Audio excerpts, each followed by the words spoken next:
don't think it's all that important. Maybe from a psychological, mental standpoint that you could stop a dominant run team, maybe that. Maybe. But it's not going to change their seeding. I believe, and I think Richard believes the same thing, and many other people believe they're stuck in fifth. That's where they're going to be. They're probably stuck in fifth. So you want to play the game. You want to end the season on a good note. You want to do all of those things. It's more important for Detroit because Detroit really actually has a chance to get a higher seed than where they're at right now. They do. So I personally think it means nothing to the Cowboys other than finishing on a good note, walking into the playoffs, feeling good, knowing that you can retool your defense to stop a hard-nosed running team that you get ready. Probably probably the best pound-for-pound running team in the National Football League right now. I'm with you. What did Buffalo do to you? Right? You start to think about those sort of things, make the corrections. Here's an opportunity to do that. Now, winning, you always want to win. There's no question about it. That's the important thing. But as far as seeding goes, I don't think it means anything. You're at home. You always win at home. What they call it, home court or whatever. Serve home or whatever, however you say that. Holding serve. Yeah, holding serve. Yeah. That's what you need to do. Well, okay. Yeah, and that's what they've done. This will be likely their last home game of the season. They've been undefeated at home the entire time. I'm not even really joking. I mean, unless something crazy happens, Arizona beats Philly or New York beats Philly, then for all intents and purposes, this will be their last home game. So I guess it means something if you want to, go undefeated at home. It's still a big game against a team with a winning record. So sure, it'll count for something. It'll give you confidence going into the playoffs, but it definitely means more to Detroit. I think it means more to the city of Detroit, what they've been through. I mean, these last 2 years, Skip and Key, this has been the most wins they've had back-to-back years in the history of the Detroit Lions, and they've only had 20 wins. And so this is history in itself. This is a franchise, these fans who haven't won a Central Division title since '93 have never won an NFC North Division title. And so to have a home field playoff game at this day and age for some of these Detroit fans that have never even seen a playoff game, never even seen a playoff win, it would mean a ton. And so, yeah, this would mean a lot for Detroit because they still have a chance at the #1 seed. If they win out and maybe San Francisco stumbles somewhere along the line, they could potentially get the 1 seed. Even the 2 seed, they'd get a home playoff game, which is more than they could say for a very long time. So I think just in general, in terms of aesthetics, in terms of the feel-good story, it means more to Detroit. In Dallas, I mean, it doesn't change anything. Like Keyshawn said, he said they're in the same seed, whether they win, they lose, they tie, they're going to be in the same spot. Okay. So, to Keyshawn's point, is there still some long shot hope of winning the NFC East? Yes, there is. I already told you, well, it's like that. I already told you, I still believe Philly will lose another football game, not to Arizona. I just think somehow, I don't know if Tyrod's going to be starting for the Giants in that last game, but it'll depend on whether Philly needs to win the last game or not. But if they do, I still think the Giants will beat them at the Giants to close the season. They almost got them in Philly this past Sunday. Or was it, what day was that? Monday. Yeah, Monday. I'm losing track of the week. Okay. Right. The point is, I already told you, I don't think my Dallas Cowboys can beat the Detroit Lions right now because I think the Lions are playing at a higher late season level than the Cowboys are. I do think my team has lost some edge, some momentum, some confidence, some spirit, something that winning teams have and losing teams this late in the year just don't have. And I'm still left flat by what I saw at Miami because I didn't love it, but I couldn't hate it, what they did at Miami, because they played okay. They played some solid defense. They held the Miami Dolphins in Miami to 1 touchdown. They held them till late in the game to 19 points until the last walk-off field goal. So you have to say, okay, that was pretty good. But I never, ever, during that whole football game, did I ever think the Cowboys are going to win it. And that's horrifying to me this late in the year. So How much do they need to get back on that horse and ride it? Well, if they go home and win a game against Detroit, and they are 6-point favorites, which surprised me. I tell you guys, I try to guess the spread before I see it.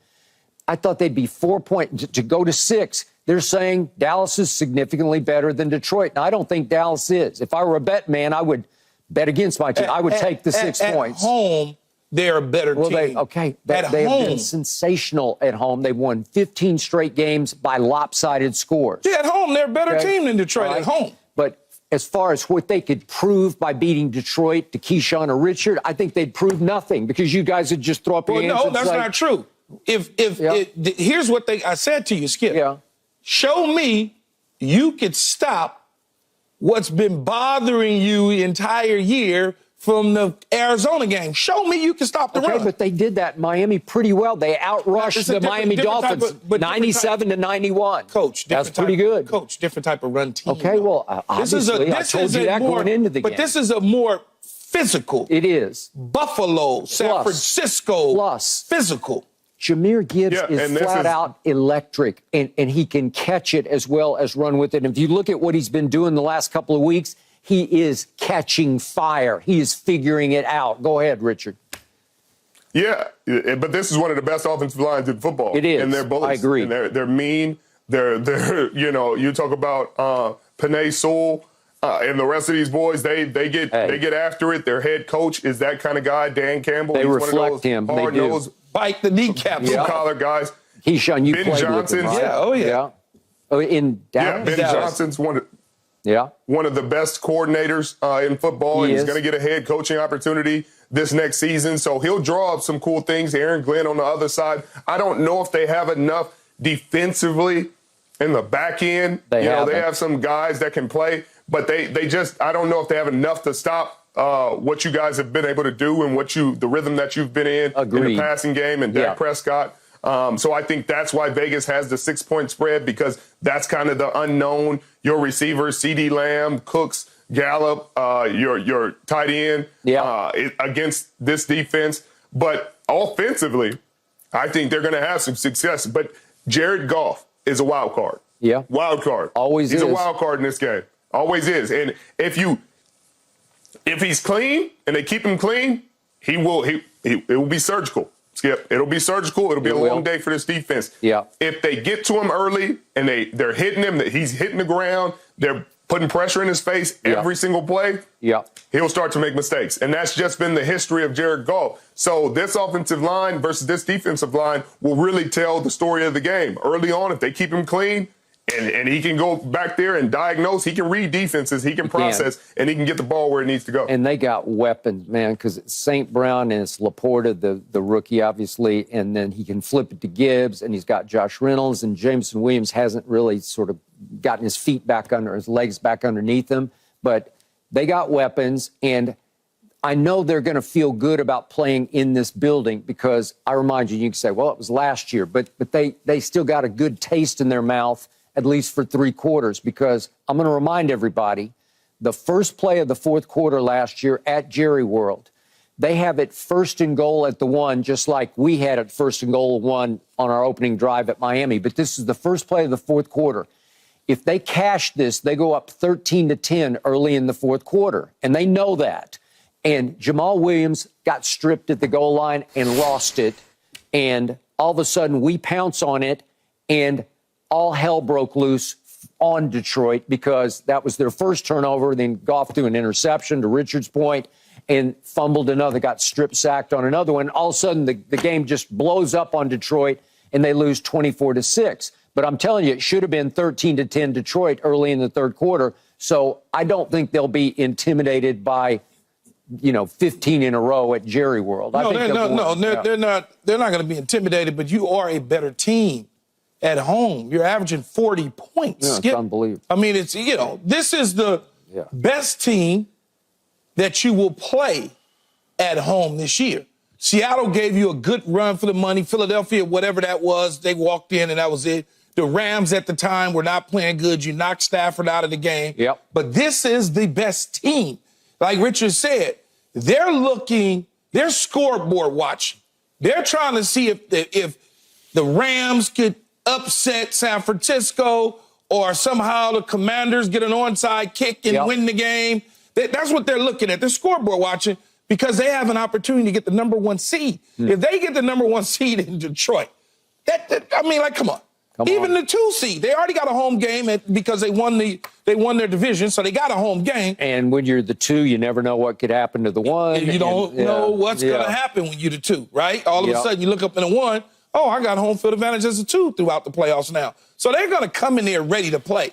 I want to see, though, can Michael Parsons and Lawrence and the rest of the defense stop the physicality of Dan Campbell and Ben Johnson and what they're going to try to unleash on play calling against you. They are 3rd in rushing behind the Ravens and the Chicago Bears, led by Justin Fields and his legs. So you can see they're 3rd in rushing. They're 5th in points scored, but to Richard's point, they're 24th in points allowed. So they've been pretty shaky to bad on defense. So this is the game where you just have to outscore them because you're going to think they can score. Even if you outscored them and you won the game, if they rush for 190 yards, I got a real problem with that. I know, and they well might. I think they got potential. I think Jahmyr Gibbs, I think he's better than the Cook kid up there in Buffalo.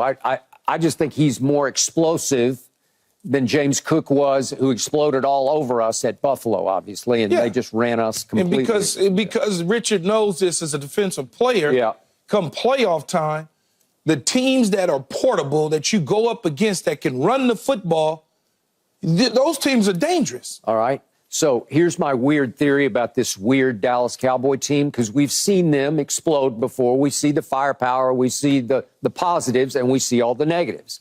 So I don't care whether they win this game or not. In fact, I don't really want to come in here on Monday and hear you guys say, well, that's what you always do. You win at home. It'll only validate the narrative of, well, you can't win on the road, right? So if we lose at home, I'll just throw up my hands and say, okay, next, because they won't play their starters at Washington in the finale because they don't need to. They're just resting up for the first road playoff game, which it looks like at this point it would be at, as I say, Tampa Baker, as in at Tampa Bay featuring Baker Mayfield. So if that's the case, I think we could go win that game. We beat Tom Brady in that same game last year and beat them badly. So if we do go win that game, to me, I would like Dallas's chances of going on the road, San Francisco, wherever it would be in the next, the next level of the playoffs. Problem that you have. Here's the problem that you have, though, Skip, with what you just said. The Dallas Cowboys are not the type of team that need to rest up. Okay, they're just not. They need to win every single game. Yeah, they're just not. Okay, but you want to make sure you're healthy going to Tampa. Yeah, but you want to go into the playoffs with some momentum, man. You don't want to be talking about lost all the momentum. You don't want to talk about no resting up because you will get your doors blown off. All right, but you already said it doesn't matter whether you win this game or not, right? Yeah, but you still want to show up. You don't want. I've been there. I've been there with the resting up and all that, and looking ahead because we clinched early. And then we get our doors blew off in the first round, which probably going to happen to y'all anyway. I don't think it will. You always end up in a dogfight early on, and you don't have like the most veteran championship pedigree team right now. If you had a team where you're like, hey, they've been in NFC championships, they've been in Super Bowls, like rest them, they know what to expect. You got a relatively young team when it comes to your foundational pieces. So your CeeDee Lambs, your Michael Parsons.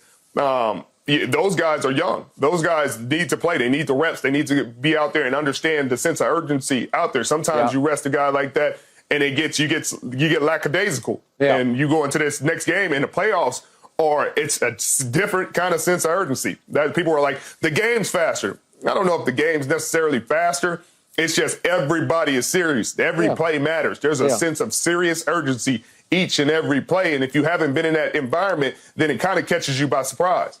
Okay, but hey, we've been in a lot of NFC championship games. Who? In the 90s, right? In the 90s. It's been 30 years, right? Okay, we need to talk some Aaron Rodgers because he's at it again. He fires back at his critics again. Man, this man is a master media manipulator. We debate next. No mercy, no mercy, no mercy. Thanks for watching, Undisputed fans. Do you want more highlights from the show? Make sure to click that subscribe button for all the exclusive content from Undisputed.